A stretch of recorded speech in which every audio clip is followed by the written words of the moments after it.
Hello everyone, welcome back to my channel. मैं हूं श्रेया भटनागर और आज मैं लेके आई हूं शॉर्ट एंड डिक्टेशन। अगले 5 सेकंड में मैं स्टार्ट कर दूंगी, तो प्लीज़ आप लोग रेडी रहिएगा।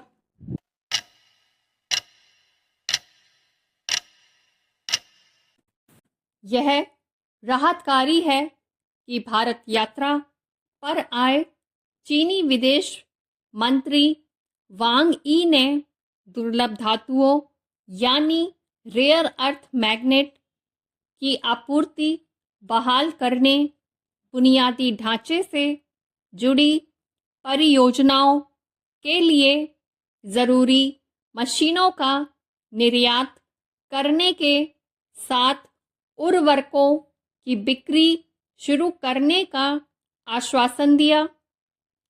चीन ने कुछ ही समय पहले भारत को उर्वरक भेजने के साथ ही रेयर अर्थ मैग्नेट की आपूर्ति बंद कर दी थी। इसके अतिरिक्त भारी मशीनरी का निर्यात सीमित कर दिया था। यह किसी नेक इरादे से नहीं किया गया था। यह मानने के अच्छे भले कारण है कि अमेरिकी राष्ट्रपति ट्रंप की मनमानी टैरिफ नीति और अन्य मामलों में तीखे तेवरों को देखते हुए ही चीन ने भारत से संबंध सुधारने की जरूरत महसूस की है। स्पष्ट है कि भारत चीनी विदेश मंत्री के आश्वासन पर बहुत उत्साहित नहीं हो सकता, क्योंकि बात तब बनती दिखेगी जब इन आश्वासनों पर अमल होगा। अपने कहे से मुकरने वाला चीन यह समझने को तैयार नहीं कि वह और भारत मिलकर पश्चिम की चुनौतियों का सामना करने के साथ आर्थिक सहयोग को बहुत आगे ले जा सकते हैं। इस सहयोग का लाभ भारत के साथ उसे भी मिलेगा। दोनों देशों की हजारों साल पुरातन संस्कृति है और दोनों के संबंध सदियों पुराने हैं। होना यह चाहिए कि दोनों देश मिलकर अपनी और विश्व की समस्याओं का समाधान करें। चीन भारत के साथ चलने की नीति का हामी नहीं दिखता। इसके बजाय वह भारत की प्रगति में अड़ंगा लगाते और उसके हितों के खिलाफ काम करते दिखता है। वह यह तो चाहता है कि भारत उसके हितों के प्रति संवेदनशील रहे, पर स्वयं ऐसा नहीं करता। इसका उदाहरण है अरुणाचल कश्मीर पर उसकी बेजा बयानबाजी।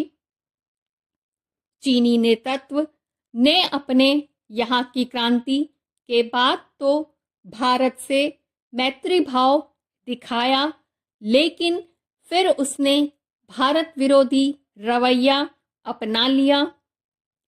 इसी का परिणाम था 1962 का युद्ध। भारत डोकलाम विवाद और गलवान की घटना को भी नहीं भूल सकता। बदले हुए अंतर्राष्ट्रीय माहौल में भारत से संबंध सुधारने को तैयार चीन के विदेश मंत्री वांग ई ने राष्ट्रीय सुरक्षा सलाहकार अजीत डोभाल से मिलकर भले ही सीमा विवाद सुलझाने पर सहमति जताई हो, लेकिन यह कहना कठिन है कि इस सहमति के अनुरूप कुछ ठोस होगा। यह ध्यान रहे कि विशेष प्रतिनिधि स्तर की 24 दौर की वार्ता के बाद भी नतीजा ढाक के 3 पात वाला है। यह सही है कि आज भारत को भी चीन के सहयोग की आवश्यकता है और संभवतः इसी कारण भारतीय प्रधानमंत्री शंघाई सहयोग संगठन की बैठक में शामिल होने चीन जा रहे हैं।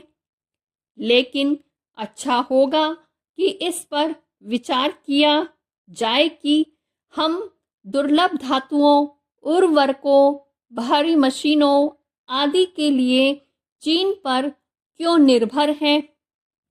विकसित भारत के लक्ष्य को देखते हुए यह निर्भरता ठीक नहीं। ये थी मेरी आज की डिक्टेशन और आपसे मैं ये कहना चाहूँगी, मैं सारे डिक्टेशन न्यूज़पेपर से बोलती हूँ, तो न्यूज़पेपर कभी कभी डेट वाइज आगे पीछे हो जा रहे हैं मेरे से। तो जैसे मैं न्यूज़ तो सुना नहीं रही हूँ, तो आप लोग ये कमेंट मत करिएगा कि मोदी जी तो को चीन गए हुए काफ़ी दिन हो गए, ये आपने एक पुरानी डिक्टेशन बोली है। तो मुझे केवल डिक्टेशन से मतलब है कि मुझे मैटर चाहिए है, तो वो मैं न्यूज़पेपर से लेती हूँ और कभी कदार इधर न्यूज़पेपर मेरे आगे पीछे हो गए हैं। तो बस मैं यही कहूँगी, तो इस तरह से कोई कमेंट मत करिएगा कि ये मोदी जी तो बहुत पहले होके आ गए, आप अब बता रहे हो ये इस तरह से। तो मैं कोई न्यूज़ नहीं दे रही हूँ, सिर्फ एक डिक्टेशन है, तो इसको डिक्टेशन की तरह ही लीजिएगा। और अगर डिक्टेशन ज़रा सी भी पसंद आ रही हो तो प्लीज़ लाइक कीजिए, शेयर कीजिए और चैनल को सब्सक्राइब कीजिए और चैनल पे यूं ही बने रहिएगा। मिलते हैं जल्दी एक नई डिक्टेशन के साथ, तब तक के लिए bye bye, take care, thank you.